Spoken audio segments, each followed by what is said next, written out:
Good morning to those watching in the United States, and good evening to those watching in South Korea. I'm Troy Sangaron, Senior Director and Fellow here at the Korea Economic Institute.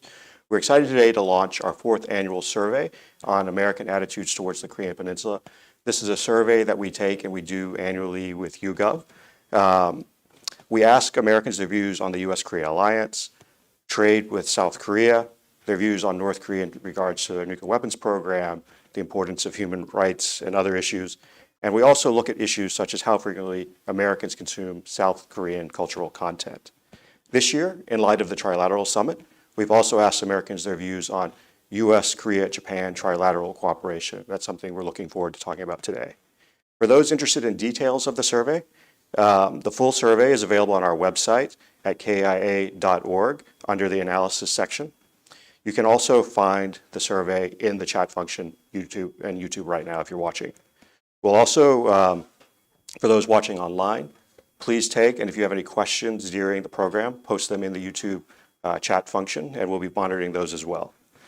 This year, we are celebrating the 7th anniversary of the U.S. Korea alliance, and we're going to be focusing in on some of the questions dealing with how Americans view the alliance and the U.S. troop presence in South Korea.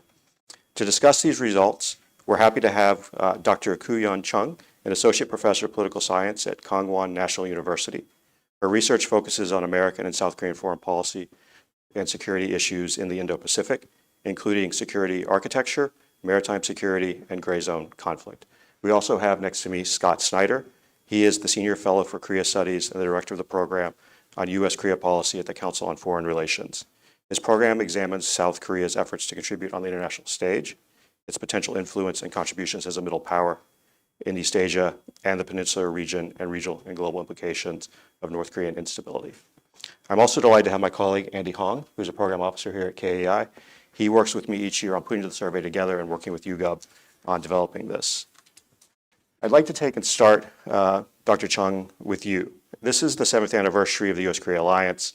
What are some of the key milestones for us as an alliance to celebrate? What are also some of the key challenges from your perspective as we look ahead? Well, there have been many challenges and obstacles over the past 70 years, but it is worthwhile to point out that we have this resilience of this alliance system that continue to operate in East Asia and on the Korean Peninsula as well. And also, South Korea's internationalist orientation has gradually expanded. Now Seoul is contributing more to regional issues beyond Korean Peninsula, and as a result, the scope of ROK-U.S. cooperation is also expanding. But however, as we move beyond the deepening phase of the great power politics and into a situation where economic prospects of China are becoming more uncertain, it is important to point out that relationship with, like a bilateral relationship with Russia and North Korea and China are gradually evolving as well. So, and at the same time, the political polarizations within the United States and South Korea, the potential changes in the alliance policies that may occur during administration changes are considered, I think, the most significant challenges in sustaining this resilience. So, Scott, I'd like to bring you into this as well and sort of get your thoughts sort of now that we're at the 70th anniversary. What do you see as some of the achievements and some of the challenges ahead? Well, thank you, Troy. Thank you for having me. I just want to step back, first of all, to thank KEI for putting this on and doing this survey. And I also want to say that there's a lot of really good data in here in the survey that I think we'll be digging into. When I think about what has happened over the course of the 70th anniversary of the alliance, I actually end up taking a little bit of a long-term perspective because my mind drifts back to the 50th anniversary commemorations, at which time I was in South Korea. And at which time South Korean attitudes toward the United States were down in the 40s. And the U.S. Perception of South Korea was a little bit troubled because there were anti-American demonstrations going on in Seoul. And so when I think back to where we were 20 years ago and think about where we are now, having experienced President Yoon's state visit and meeting with President Biden, having witnessed the Camp David summit, I would say that we are clearly in a much better place, and there is a lot of momentum in the alliance relationship at this point. And it's really more a challenge of how do you sustain that momentum. And I fully agree with Dr. Chung's analysis of some of the main challenges. I think that the two big ones really are the need for the governments to manage expectations on both sides, because we are at a point where expectations are high, and because there's a lot of work that we are doing to integrate and coordinate with each other in our approaches to the world. And also, as Dr. Chung mentioned, the challenge of navigating the effects of domestic political polarization on both sides in both countries is really critical. And in fact, I have a book coming out on this next month looking specifically at that challenge. And so I'll have a lot to say about that, but for the sake of time, I think I should stop here. No, I look forward to hearing more about your book. So since you talked about Korean attitudes towards the alliance 20 years ago, let's maybe go into the first slide here. So, we asked, one of the questions is, what is your overall opinion of South Korea? And 70% are favorable, with 51%, favorable and 19% very favorable. And this has been fairly consistent, you can see on the nationally representative side over the last 3 years. So in a general sense, the American public seems to have a very favorable impression of South Korea. It's only a small number, almost just beyond the rounding error, actually, who have a very unfavorable view. So I think it's very positive there. If we look at trade, which is something we know is often tense, one of the things we ask is, do you believe trade with South Korea is actually beneficial to the United States? 70% of Americans largely do as well. So positive view of South Korea, positive view of trade with South Korea. And then at the same time, is the military alliance with South Korea in the national security interest of the United States? And once again, almost 70%, 68% view it that way. So, Scott, we see really strong favorability for South Korea, strong support for, or at least a belief that trade actually benefits the United States with South Korea, and a belief that the alliance is in the U.S. national security interests. What do these numbers tell you about the current state of the relationship with South Korea? Well, I think it shows that the state of the relationship is good. There's a lot to work with right now, and there's a lot of momentum that is being built. And so again, it suggests to me that, the question is really how to maintain that level of support. As Dr. Chung suggested, the broader geopolitical environment, I think, really is a factor that gives a boost to popular support for the alliance relationship on both sides. And maybe the most interesting data point from the slides that you've shown so far is the positive environment around trade, because that has not always been there. And also, it's an area where it's kind of a work in progress. As we know, there have been issues in the trade relationship related to the Inflation Reduction Act. And so I think the challenge of South Korean foreign investment entering into the United States and trying to manage expectations related to that is a big part of what needs to be done in order to maintain that momentum. And, just on your point on trade, I think, to me, what's interesting about this is, we all remember President Trump wanted to withdraw from the KORUS FTA because he didn't feel it, benefited the United States. We had some minor renegotiation of that agreement. And unfortunately, our polling starts sort of after that. But, my colleague, Tom Ramaj, who's here today, he's been sort of following now candidate Trump's remarks, who's been very negative about the KORUS FTA and trade with North Korea. But it's clearly not an opinion that's shared by the American public, who seem to see this much differently. So, Dr. Chung, I'd like to bring you into this discussion, but maybe take a slightly different perspective. We've seen sort of how Americans view the United States, and Scott referenced about 20 years ago how Koreans viewed the United States. But what does polling you've seen in South Korea kind of tell you how the Korean public sees the United States and the alliance? Well, especially the advent of Biden administration, South Koreans, both in conservative and progressive side, they hold a favorable perception of the United States and consider this allied cooperation is very important in the current international environment where great power politics are kind of intensifying. But as Scott mentions, it is true that South Korean public have concerns about whether the South Korea-U.S. economic cooperation within the context of great power competition will not be skewed toward America first foreign policy orientations. We have experienced this during the Trump administration. And also, this concern revolves around the fear of sacrificing South Korean interest during the process of supply chain realignment and imposing export control, as they have become more pronounced, not only from the United States, but also from China and Japan as well. So given this context, this kind of concern from the public level is constantly being addressed through communication between two countries. But at the same time, I think it is necessary to address at the kind of every level, through public diplomacy to assure those publics about this issue as well. Right. Well, thank you so much for your answers. I think that's a great segue to kind of turn towards what Troy hinted at earlier during your opening statements, which was the very large developments in trilateral relations between the United States, South Korea, and Japan that we saw this year. So I want to start off with Mr. Snyder. What are your views on the U.S. Korea-Japan Trilateral Summit that we had in Camp David? And in your view, was it a success? I think it was a successful event, but it was also advertised as the start of a new process. And I think that on that front, it's a little bit too early to make a definitive judgment. What was pledged was dramatic, and I think it was intended to be a paradigm shift where U.S., Japan, South Korea, the governments are going to institutionalize cooperation and lock in cooperation for the long term.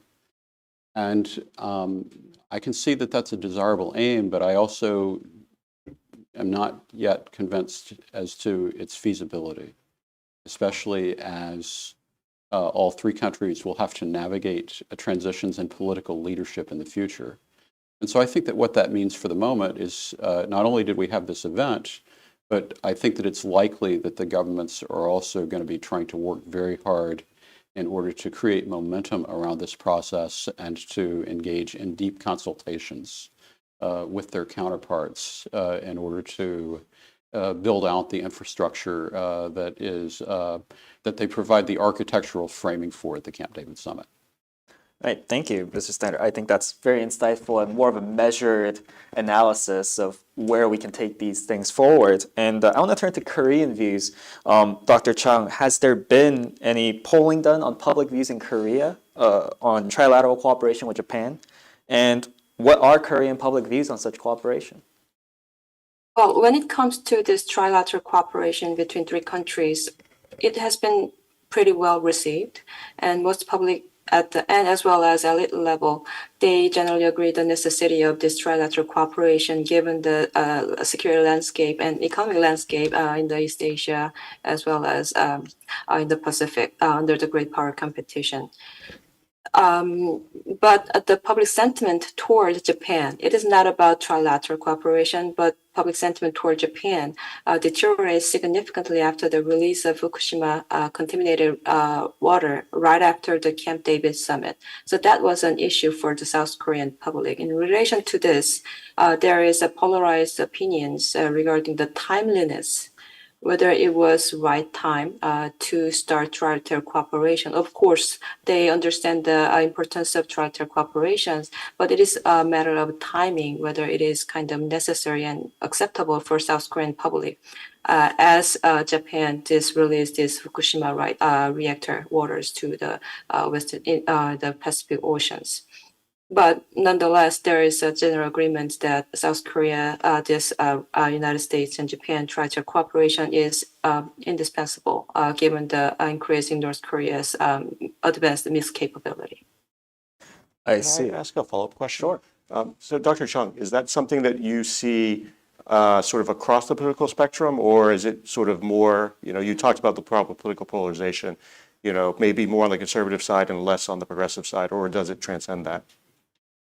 It is more polarized and partisanship kind of point of view. Progressive kind of criticize this timing of this kind of Camp David Accord, but most of the publics understand the necessity of this kind of trilateral cooperations. Thank you. Well, turning to the survey just for a moment on the trilateral cooperation, we asked Americans, and you'll see this on the screen, whether they're supportive of the trilateral relationship. And here you'll see the figures for those respondents who view both Korea and Japan as critical partners for the United States. So there's strong support for deepening relations among those respondents. And these are some of the issues that they view as important. And I want to pose this question to both our panelists. How do you view this as lining up with the objectives of the governments as discussed for the purpose of institutionalization, as Mr. Snyder mentioned? Me to go first? Well, I think the survey results show that there is support among the American public for the direction that the Biden administration has been trying to go in. I think that for most Americans, it has been intuitively obvious that if we are working closely with our allies, that our allies should also work closely with each other. And I think that in a way, for most Americans, the puzzle has been, well, why can't Japan and South Korea get along with each other a little bit better? And that's because we see the geopolitical realities, we see the fact that they're aligned with us, but we don't necessarily always dig into the history. And so, I think that the issue of public support is actually much more salient as a factor in Japan and South Korea than it is for the United States. And Dr. Chung, any additional thoughts? Well, when I look at this, the priorities of American publics, I think there is a general alignment of between South Korea and United States, apart only except for the North Korea issue. As you can see from this chart, the number one priority is security in East Asia, Indo-Pacific. Of course, South Korea understands the importance of this issue, but at the same time, North Korea issue is the kind of first and foremost priority for South Korean foreign policy. So actually, South Koreans have this concern about a differing priority between United States and South Korea, and now with Japan, because in a situation where possibility of North Korean denuclearization is diminishing, there are concerns about whether U.S. commitment will be sustained, and the potential for the North Korea and United States summit, as we have observed in the Trump administrations, without consulting South Korea and integrating South Korea's understanding. So there is a kind of things that might occur if there is a kind of lack of communicating their kind of differing priorities between allies and partners. Thank you, Dr. Chung. And Yeah, I was going to say, Dr. Chung, I'm glad you raised the North Korea. This is one of the things that we had noticed in the survey, that North Korea wasn't number one or number two. So Scott, I'd kind of like to maybe get your thoughts, because if we look here, it's security in East Asia and the Indo-Pacific, makes sense, but then it's basically three economic issues: supply chains, international trade rules, technology. Are you somewhat surprised that now 64% isn't necessarily low, but just that North Korea is kind of the fifth priority for Americans when you look really at maybe what the three countries should be cooperating on? Well, I think that it is surprising maybe from the perspective of people who are following this very closely.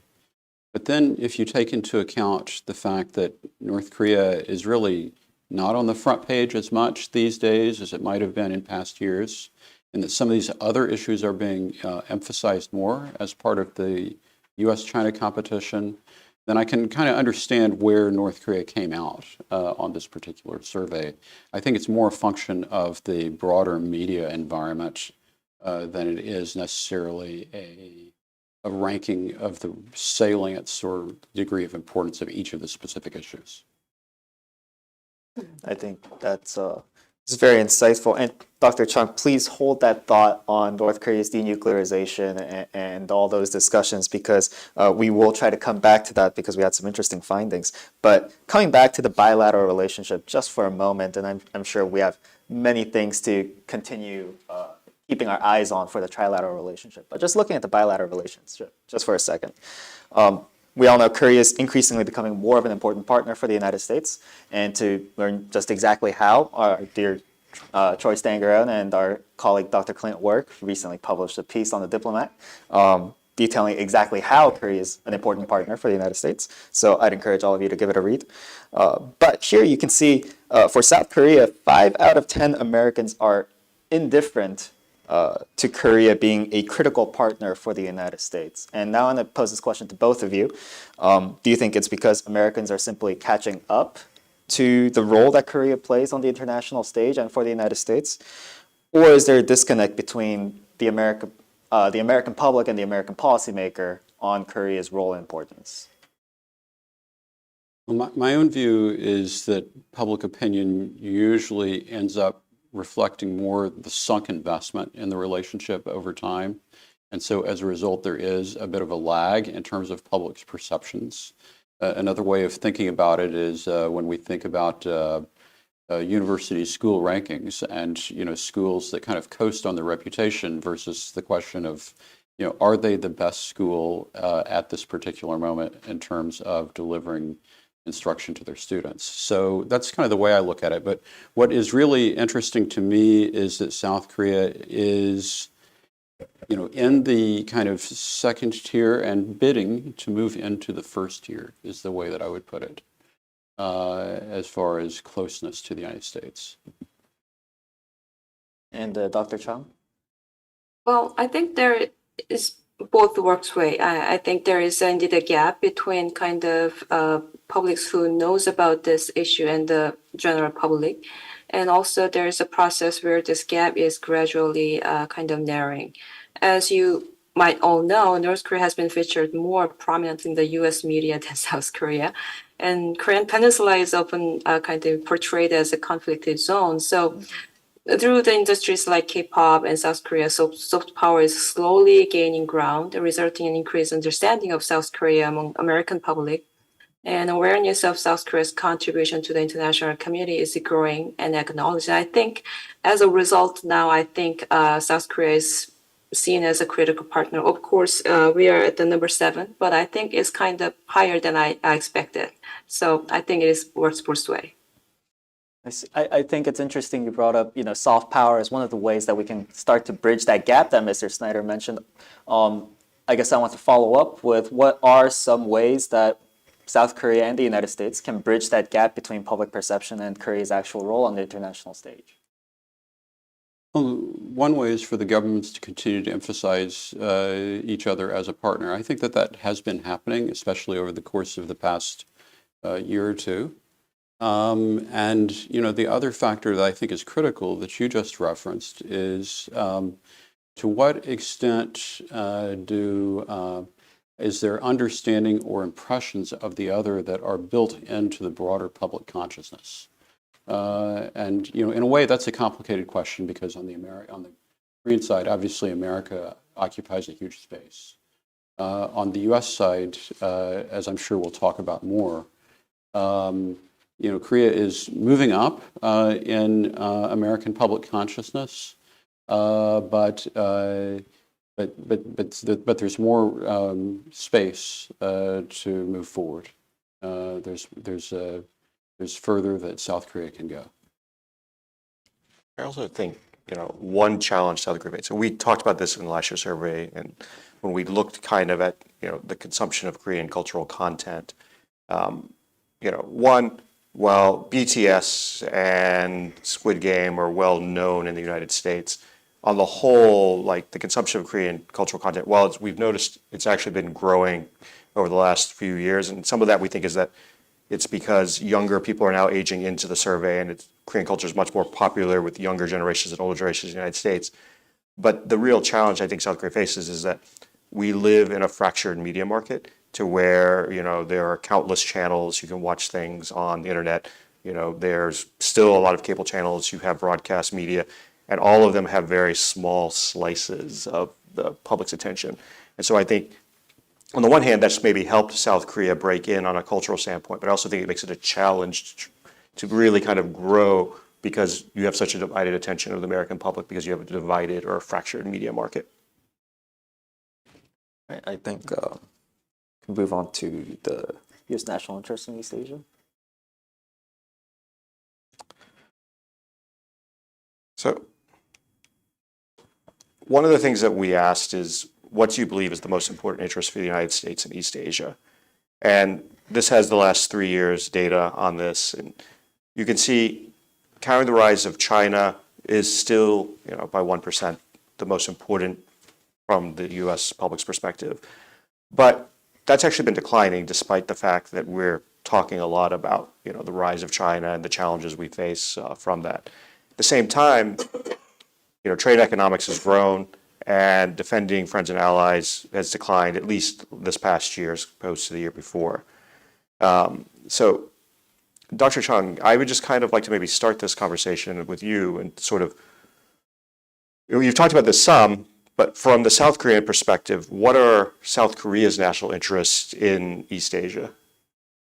Well, the current Yoon Suk-yeol administration may be expanding its involvement in the region of Indo-Pacific beyond Korean Peninsula. The top priority remains the North Korean issue.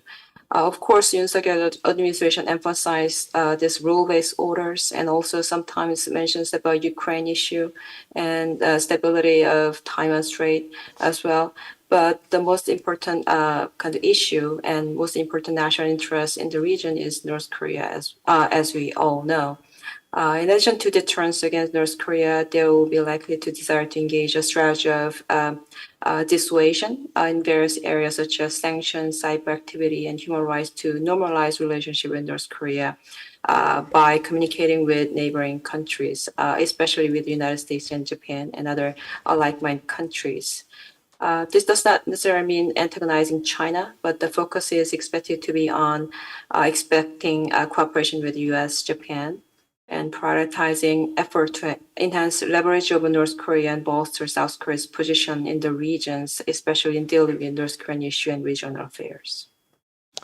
So, Scott, we've talked some today about maybe the disconnects between the United States and South Korea. And clearly, an emphasis for the United States has been China's rise, and China is working to try and sort of counter U.S. efforts in the region.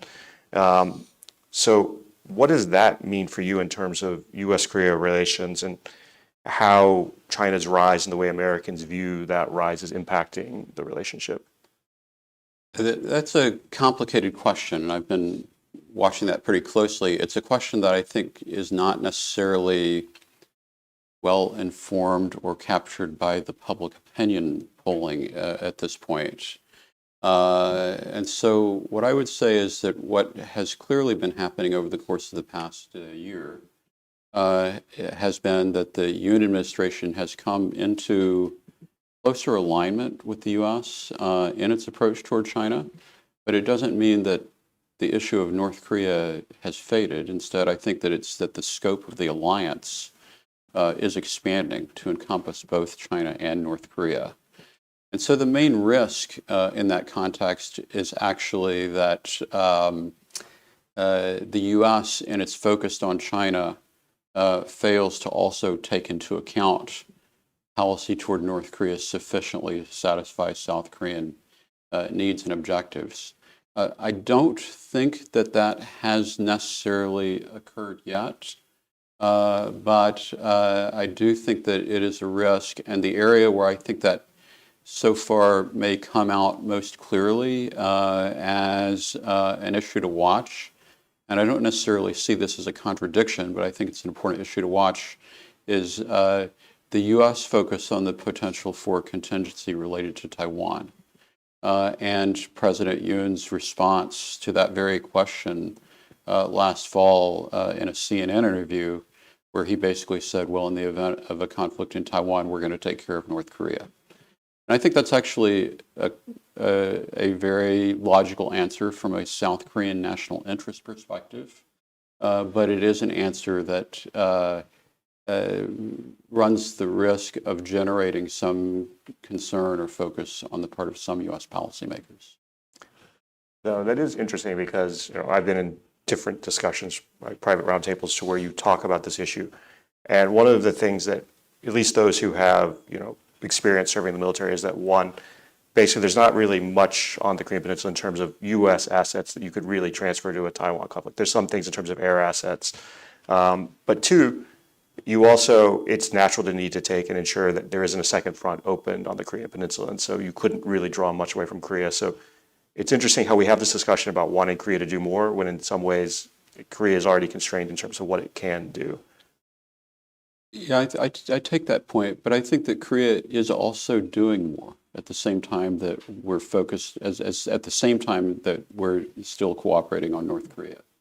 And so that's actually what makes it difficult to make, to assess, is I think that we see a broader expansion of capacity and we just hope that North Korea doesn't get lost in the shuffle.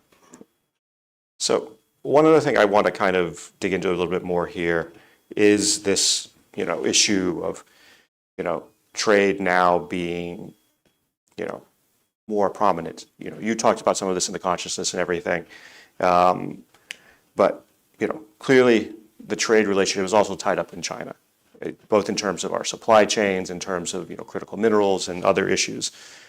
So let's set aside rhetoric about China for the moment. What does this maybe tell us about where the U.S.-Korea relationship should be going in terms of trade economics if this is what the American public is seeing? So maybe Dr. Chung, kind of maybe start with you and then we'll go to you, Scott.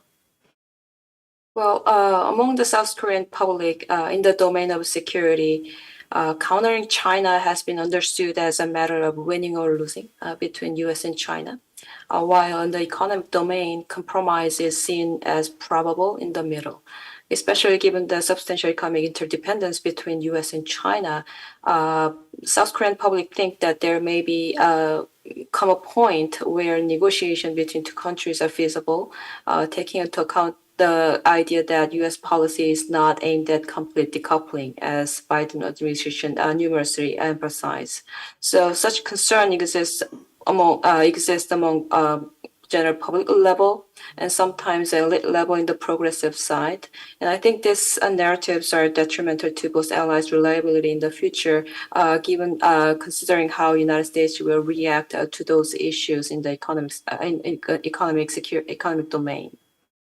Scott, your thoughts?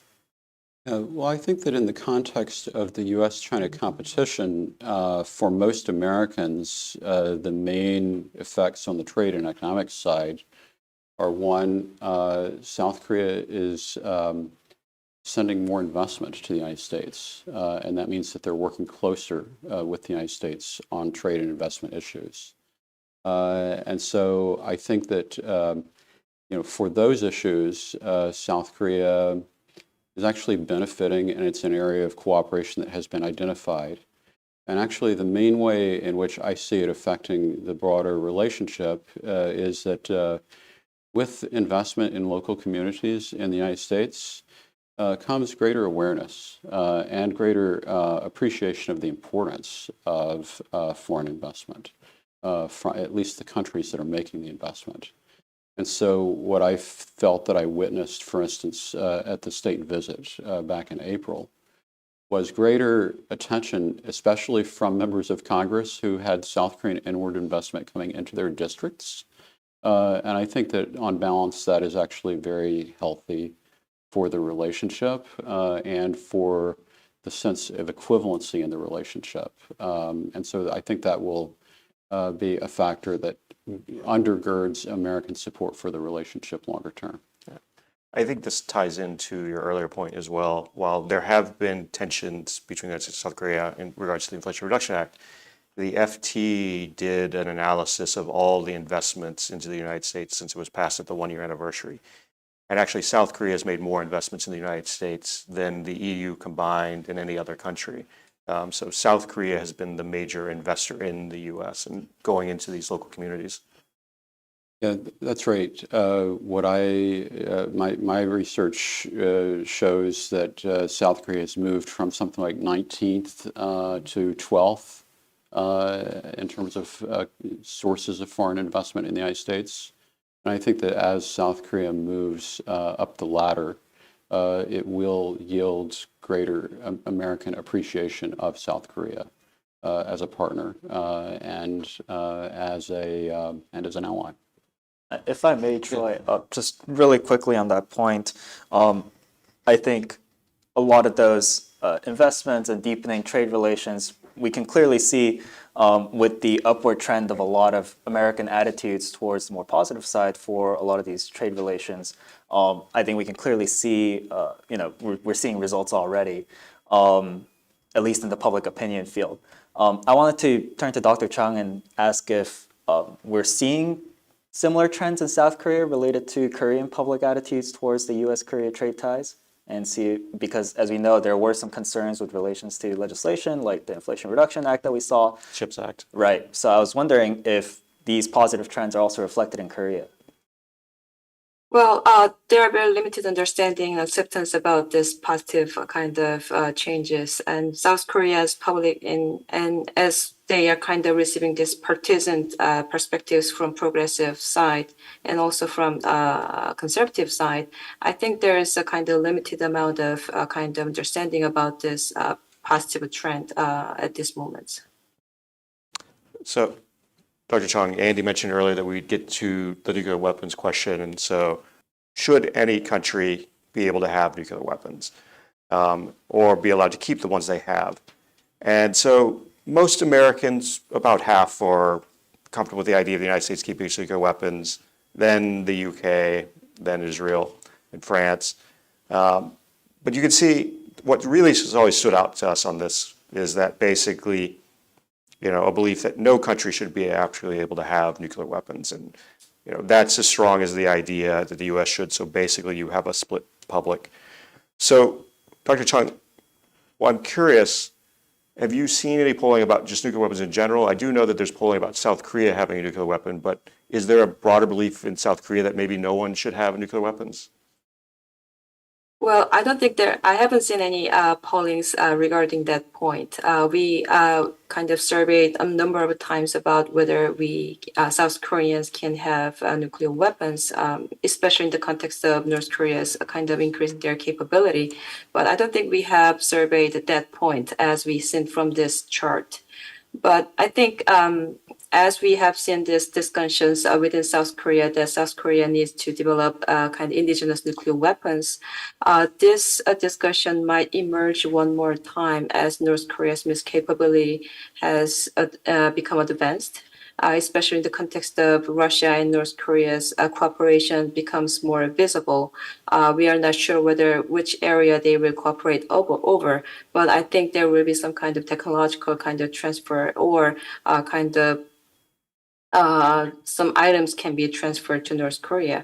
So, and particularly last year, North Korea's nuclear missile launches have been exceeded more than 90 times. We have seen these discussions discussions. So I think this kind of understanding that no one are allowed to have nuclear weapon is not likely received in South Korea, given the situation. And of course, this understanding is not new. South Korea's understanding that South Korea needs to have indigenous nuclear weapons have been existing for about decades. And they have been sending this emotional support for this argument, but this argument becomes more resilient and become more salient as we see more North Koreas having more capability, I think. So, Scott, as Dr. Chung mentioned, North Korea's capabilities are growing. This is an issue that's been on the table in South Korea for a little while now. At the summit in April, the Washington Declaration was supposed to address this head on. Do you think that the Nuclear Consulting Group is an effective way forward for managing this issue? I think that the Nuclear Consulting Group that was announced in the context of the Washington Declaration does represent a serious attempt by both governments to try to grapple with the level of South Korean public support for an indigenous nuclear weapon capability. But I don't think that measure in and of itself is going to make that issue go away. I think that they're going to coexist with each other. Interestingly enough, there was a KEI poll that was conducted last summer in which about half of the respondents were polled prior to the announcement of the Washington Declaration, and half of the respondents were polled following the Washington Declaration. And it did show that the Washington Declaration and the announcement of the NCG did have some immediate impact. It changed preferences for pursuing a indigenous nuclear weapons capability by about 10%. But this is going to be an issue that is going to be with us, and I think that Dr. Chung mentioned one of the factors that will have an influence on this, whether or not North Korea's capabilities continue to advance. And then I think the other factor is going to be, what does it look like the NCG is actually doing in terms of nuclear planning, and does the South Korean government feel like it is fulfilling their expectations adequately in terms of having some kind of greater stake and role. The other thing I have to mention in that context is, that President Biden, did make a noticeable public pledge during the press conference at the state visit to consult closely with South Korea in any contingency that might involve or invoke the prospect of using nuclear weapons. And so I think that it was significant for the U.S. president to make that pledge. So, and Dr. Chung, I think, kind of hit at this, and I'd like to get your thoughts first, Dr. Chung. And I mean, clearly, the views of policymakers and the public can diverge, and we could end up seeing a situation to where U.S. policymakers decide a South Korean nuclear weapon may have merit, but the public is against the idea. But setting that aside for a moment, whether you have a divergence amongst the policymakers, what do you think it means for U.S. relations going forward if there is a divide on this issue between the two countries? Well, I think it depends on how far North Korea will continue to develop their capabilities. And South Korea perceived that first as a priority rather than how United States react.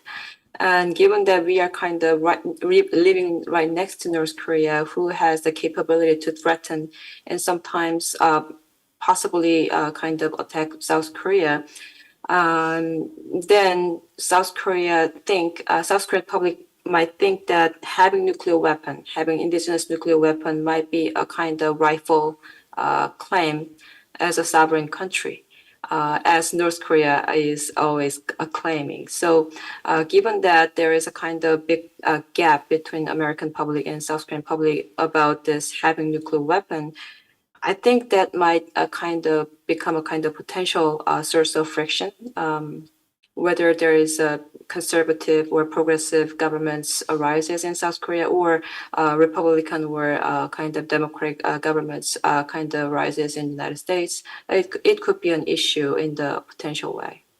Scott, do you share that view? Well, I think that both governments have, clearly grappled with and signaled that this is an issue that requires management. And so that they've put that, in place. And the two additional factors that I think will have an influence as the process unfolds are the time frame and the quality of the management of the issue between the U.S. And South Korea. And so, one thing I do want to say is that I think that with regards to this question and the way it's being framed, it's a little bit hard, in my view, to make a direct connection between the broader hypothetical of Americans don't want nuclear weapons and the specific question of how South Koreans perceive the issue. So, I don't necessarily think that we should project a direct conflict. At the same time, I think that there are clear differences in the American preference and the South Korean public preference that are going to require management over time. I think it says a lot about how far this alliance and this relationship has evolved, and that we can spend, I want to say, about 10 minutes speaking about nuclear issues, and we haven't mentioned North Korea that much yet, or at least haven't focused on it. We're going to go there now. So we can't leave out North Korea, obviously, out of any discussion on denuclearization. And we had some very interesting results this year, where half of the respondents from the nationally representative sample said they would be open to the United States discussing with North Korea issues other than denuclearization, even if North Korea refuses to give up its nuclear weapons. And I think I just want to define the field a little bit more here. Mr. Snyder, what are some areas that the U.S. could engage or should engage North Korea other than denuclearization in this respect? Well, that's a complicated question. I mean, a good, very specific recent example is we had a soldier in North Korea who was recently released, Travis King. And we don't know the details of what that process looked like, but I have no doubt that diplomacy had to be involved in order to execute that process. And so that suggests to me that crisis communication is one area in which the U.S. and North Korea need to, maintain open channels. The U.S. has indicated a willingness to provide humanitarian assistance to North Korea in times of distress. North Korea has refused to take up that offer. I think that the denuclearization objective is going to remain a central objective, I think, for any administration, but it doesn't necessarily mean that we have to follow a denuclearization-only policy toward North Korea. I do think that there is space for a denuclearization plus policy, keeping in mind that we also don't want to go forward with any action that is going to imply affirmation or acceptance of the North Korean nuclear program. And I think we see that both in the survey and in the public sphere and in the policy sphere, with President Biden, of course, calling denuclearization the ultimate goal. And of course, we also see elsewhere in the poll that you can, of course, see in the description where support for North Korean denuclearization remains overwhelming. So we thought this question separately kind of puts it in an interesting context here. And of course, now we want to come back to Dr. Chung, where we discussed earlier on how South Korea may view these developments and how there's that risk of miscommunication or misalignment of interests. So in South Korea, based on your understanding of the views in Korea on North Korean denuclearization, what level of support would there be on the United States engaging North Korea on issues other than nuclear weapons? Well, first of all, at this moment, there may not be many areas of engagement with North Korea beyond the issue of related to deterrence and human rights, both among elites and public level. While South Korean public is unlikely to oppose the idea that U.S. engage in diplomatic dialogue with North Korea, but for South Korean public, it might be important for the U.S. to consult and coordinate with South Korean governments and make gesture toward dialogue with North Korea after such coordination. That's kind of what matters for South Korean public, that this engagements has been coordinated between two allies. And as Scott mentioned, South Korea's top priority is, of course, denuclearizing North Korea. So that should be the center of any expanded engagement effort. And South Korea will, at public as well as elite level, will support that approach. So here's the million-dollar follow-up that can either really affirm everything we just talked about with relation to this issue or just completely annul it. Regardless of U.S. and South Korean public views on engaging North Korea, what do you see as the prospect of Pyongyang actually responding or actually being able to follow through on this engagement? Hello? I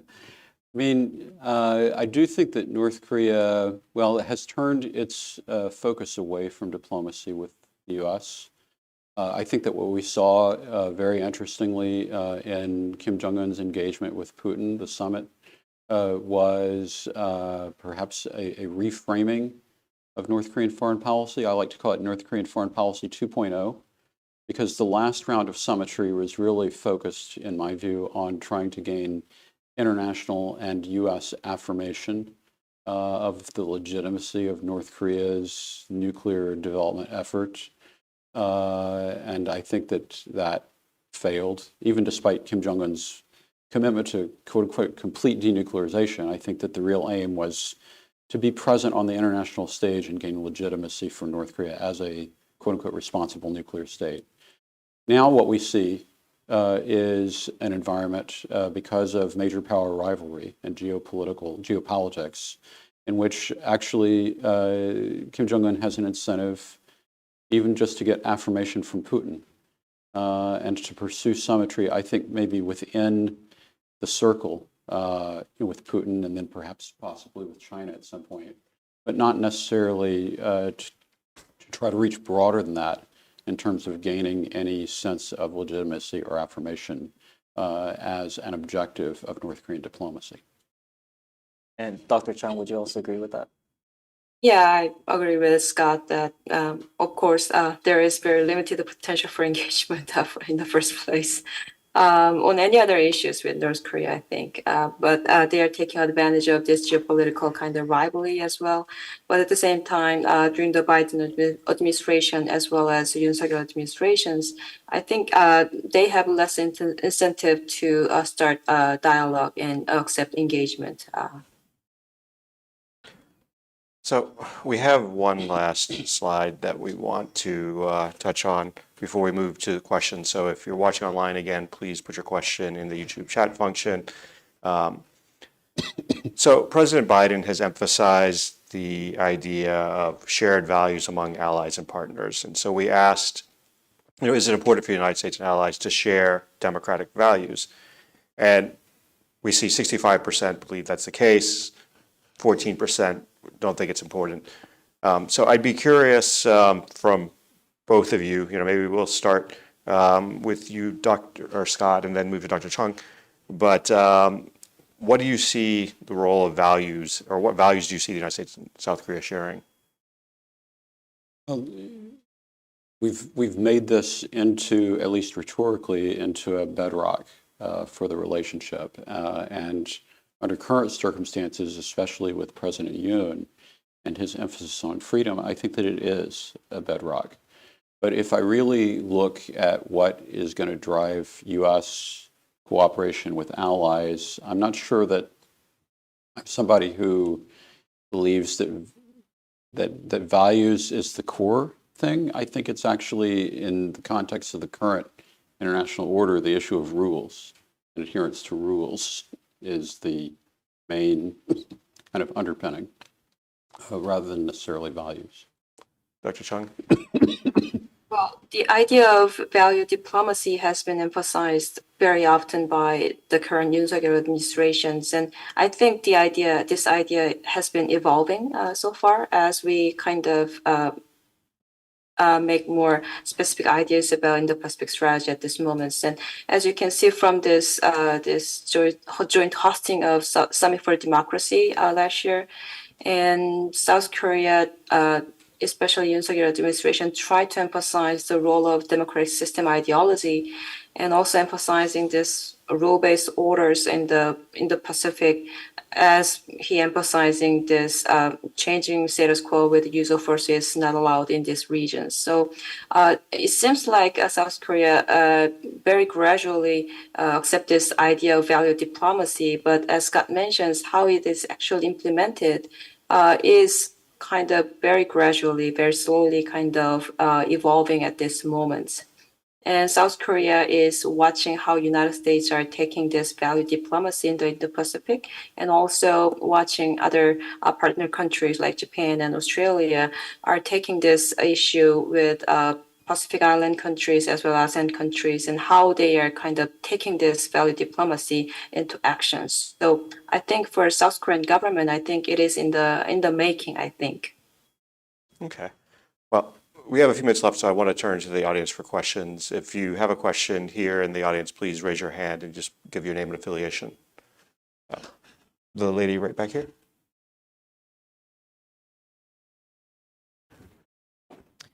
Good morning. Thank you for a very interesting discussion. So my name is Jessica Taylor. I am an Atlantic Council non-resident fellow and a PhD candidate at Princeton.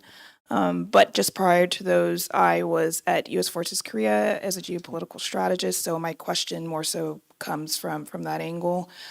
You mentioned, and various panel members, that the South Korean public more so sees the possibility of a U.S. contingency with Taiwan that There's that the focus would be on North Korea and, the question of whether or not South Korea could do more. What are your thoughts, though, because you also mentioned that there aren't many assets that could possibly be used in that contingency.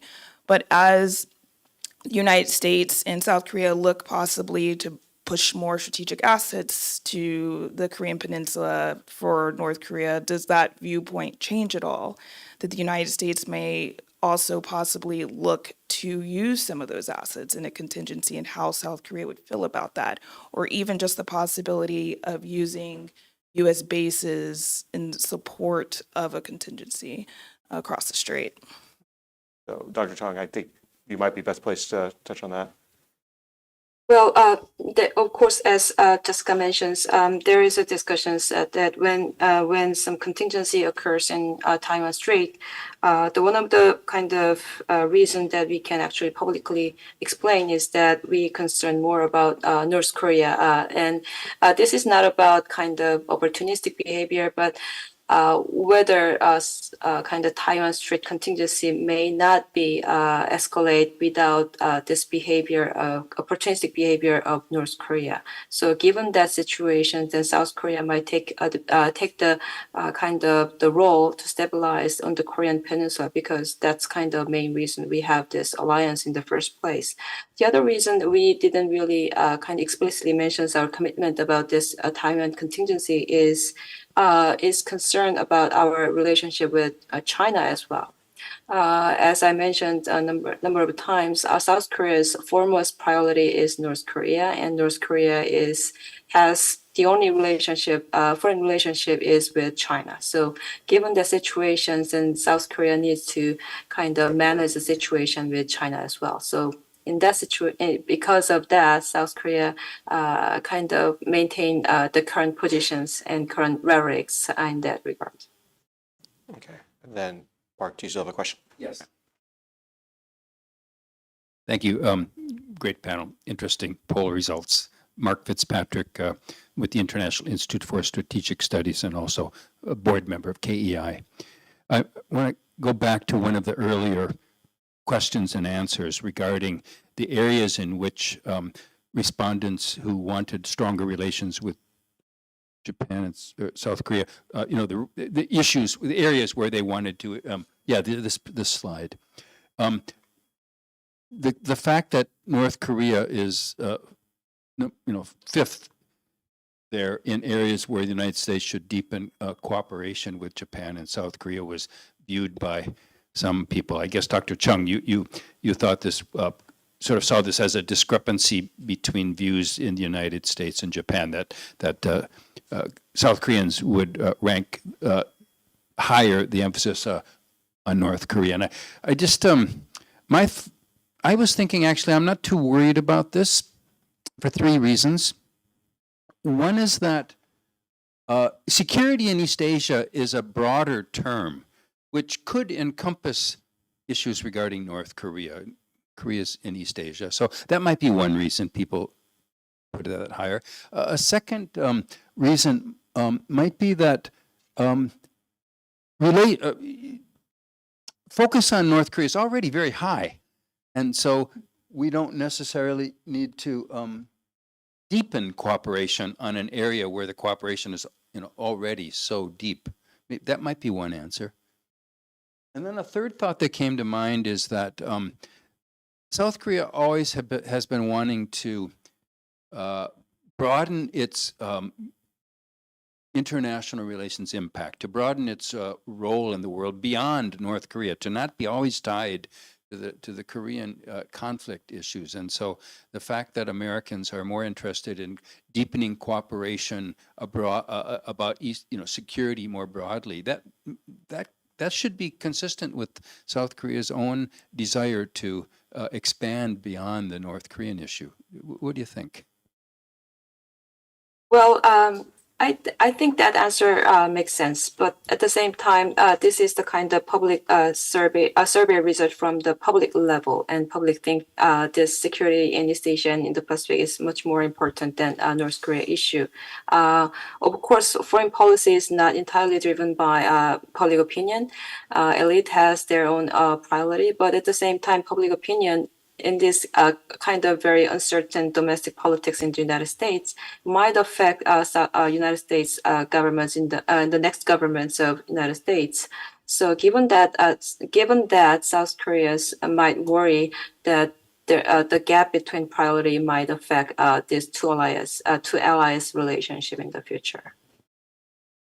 Did we have any online questions? We do have several online questions, but in the interest of time, I'll just squeeze in one, and this one's addressed to Dr. Chung. I know you mentioned the Fukushima treated wastewater as one of the examples of potential spoiler between trilateral cooperation and South Korean attitudes towards trilateral cooperation. So this question asks, how much does historical experience between South Korea and Japan play into South Korean perceptions of a trilateral agreement, and does it overshadow any political, economic, and security issues? Well, that also plays a lot in this managing trilateral relationship. But at this point, I think these three countries managed not that way, and this accomplishment from trilateral cooperation has been much bigger than the historical issue, and Japan is also making an effort to assuage South Koreans' understanding kind of grievance about this historical issue. So at this moment, I think this issue has been managed in a not bad way. But it depends on how, kind of, as we mentioned a number of times, how the next administration in South Korea may be progressive and may not be progressive, but how this next administration might address this issue one more time. All right, well, as Andy mentioned, unfortunately, we're short on time. Before we go, I do want to let everyone know, the issue has been raised of North Korea's cooperation with Russia. We're actually doing an event on Thursday at 10 a.m. on this, so I'd encourage you to either come back or watch that as well for a robust, in-depth discussion of that issue. But with that being said, Scott, Dr. Chung, thank you both, especially Dr. Chung for staying up late at night to join us for this and everything over holiday. Really appreciate you doing that. But thank you both, and thank you everyone today. Thank you. Thank you.